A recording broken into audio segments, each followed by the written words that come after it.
Hello, Valerie Milano, the senior editor of the Hollywood Times, and I'm so glad to have our guest today. We've been trying to touch base ever since I saw his film, Area Boy. So I'm going to have him introduce himself. Thank you so much. Thank you. Thank you. A pleasure Yeah. to be here. My name is Iggy London. I'm a filmmaker born and raised in London, and I directed a film called Area Boy. It's a story about performance. It's a coming of age story about performance, about identity, and it premiered at Venice Film Festival. Went to London Film Festival. It's currently at Raindance Film Festival, and also it won Best Film at Santa Barbara International Film Festival. So yeah, just looking forward to being here. Thank you. Yay, thank you. Like I said, it took us a while to get our schedules together, but we're together now, and I'm one of the lucky ones that's gotten to see Area Boy, and we're going to just go through a couple of questions and answers here. And so, Iggy, I know during the film, watching the film, the character wrestled a little Mm. bit with his style and his things. And so, talk about the lipstick. You Yeah, yeah, wrestled yeah, with the lipstick. yeah. You Talk wrestle about with. that a little bit. Yeah, so I think what I think mainly what Area Boy tries to tackle is that it tries to tackle just youth and when you're young, some like you just play about like normal people. You go out, you meet friends, you go to school, you do the everyday things. And I feel as though like at a certain point, you just in some people's upbringing, they suddenly stop being kids, even though they're kids. Like they have to be like adults. They have to pretend that they're adults, and you get into the wrong crowd or you speak with the wrong people, and then suddenly your behavior sort of changes because you want to like fit in with the right people. So I guess Area Boy is about performance, about a young boy who feels as though he needs to actually like become something that he's not. So he tries to pretend to be this kind of like big, cool guy and tries to like pretend like he's incredibly macho, but really and truly he's someone who's got a secret, and it's that he's experimenting with this idea of like femininity and masculinity, or whatever that looks like. Whether that's something that manifests later on in his life, nobody knows. But it's more about giving the opportunity just to play and to experiment, and that's what the story is about. And that's what it teaches. It's like this young kid who doesn't know whether this is a thing or whether he's interested in it or he cares about this, and like, but he's felt that for such a long time he's incredibly suppressed by the codes of masculinity or the codes of being a young kid or what it means to be a young kid growing up, and how that almost feels that he's wrestling and is in conflict with his own identity. So yeah, that's the whole Yeah. kind of like in a way to describe that. I thought that the makeup scene was almost like very symbolic of these kind of struggles that we have as people, as we have as young people, and how we try to cover up ourselves because we think it's the easiest thing to do. So yeah, Yeah. The also the desire that he wanted to be with the bad boys, that he went yeah, after them, right? yeah, yeah. Yeah, yeah. And what was the inspiration behind the film?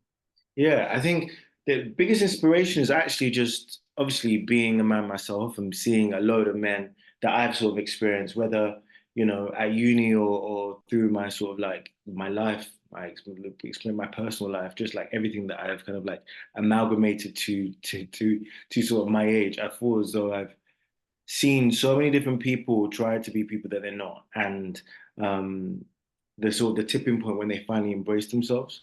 So it's actually really sort of developed from my experiences of once at uni and kind of like developing my understanding of like just life and meeting different people from different walks of life and sort of seeing their world and seeing how they sort of posture and perform and pretend to be people that they're not, and sort of looking at that and kind of like figuring out how like I could use that in a film. Then obviously the religious part is something which is very much I grew up very religious, Okay. incredibly religious, and so I remember just being at school and being Christian, being baptized, the whole thing, like going to a Catholic school, and just my experience about religion and how that sort of is sometimes at odds with like what we consider to be secular or what we consider to be like right and wrong, and and I just thought that was a brilliant sort of story to tell. Also, I just don't think you necessarily see a lot of stories that involve um, religion in this way, that Mm. isn't so like talking so much about like the dogma of religion, but also just talks about like how we wrestle between like the things that we're taught and the things that we actually do, and how they're at odds. And so yeah, I just thought it was a really sort of, from my experiences and also just from the people that I've met, I wanted to kind of like conjoin this sort of story, which I feel as though is very relatable to everyone, irrespective of whether from London or irrespective of whether they're a man or a woman. It just doesn't really matter. I think there's a story or there's a lesson that could be learned from this. Yeah. Yeah, because that was going to be my next question, is like what did baptism represent in the project? So thank you for going into that. And where Yeah. was it shot? Yeah, so it was shot in a bunch of places actually. So it was Oh yeah.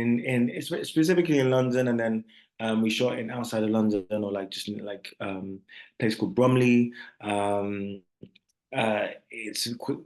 it was far more remote, and it was supposed to show this sort of side of Eli when he kind of moves to this like provincial town and has to sort of meet up with these area boys, and like that's where the area boys sort of met. And then we see more of the derelict building, which is supposed to be in the same world, but we shot that in Peckham in London because it had a really good derelict building. So we thought we'd shoot it there. But yeah, so just in and around different places outside of inside of London. Yeah.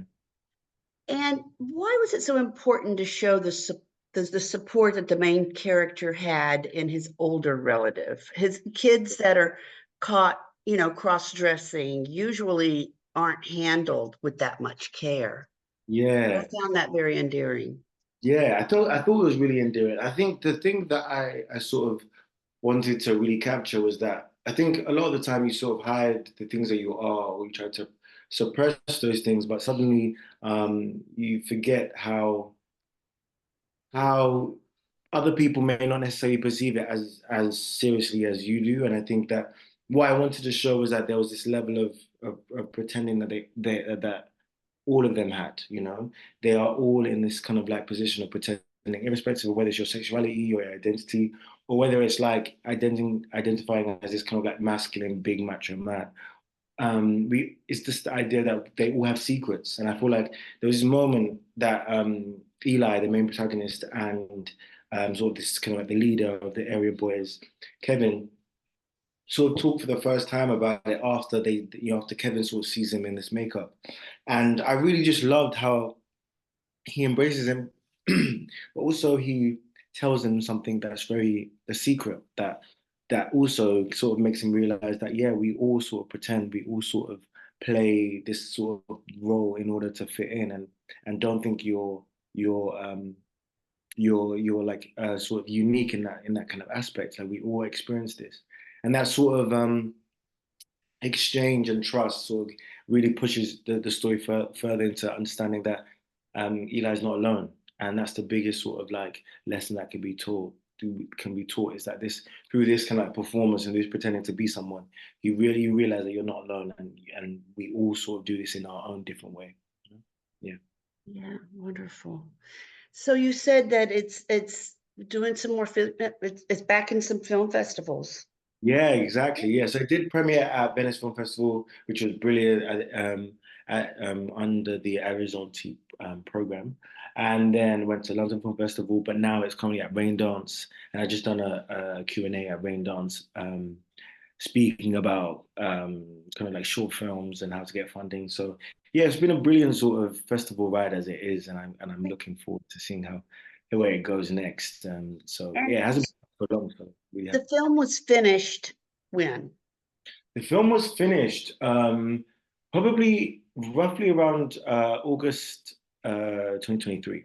So it was only finished then, and then we submitted it to film festivals after that. And so it's Yeah. just been a brilliant sort of ride to know that since then it's just gone from film festival to film festival, and it's kind of collecting them all, and then obviously it winning best short film at Santa Barbara International Film Festival was just like Yeah. brilliant. Obviously, it's such a renowned film festival and it's such a well-respected film festival. So that was quite fantastic. Congratulations. Yes, one of the ones we're working on now is at Frameline in San Francisco, and that's an LGBT film festival. And so we're really enjoying that one right now. But how can our viewers and our readers find out more about Area Boy, more about you, social media or internet? What? Yeah, so basically I live on social media, and the biggest thing would be my Instagram handle, so Iggy London, IGGY London, and you can also see any updates, film festivals, any sort of like news about Area Boy, the short film, but on Instagram as well, under the handle Area Boy Short Film. So, yeah. Great. Wonderful. And we're the Hollywood Times official on YouTube. HollywoodTimes.net is our internet site, and the Hollywood.Times is Instagram. And I can't thank you enough, Iggy. It's nice to meet you virtually, and keep up the creativity. Appreciate Thank you. you so much. Appreciate Okay. it. Thank you so Have a much. great time. Bye-bye. Take care.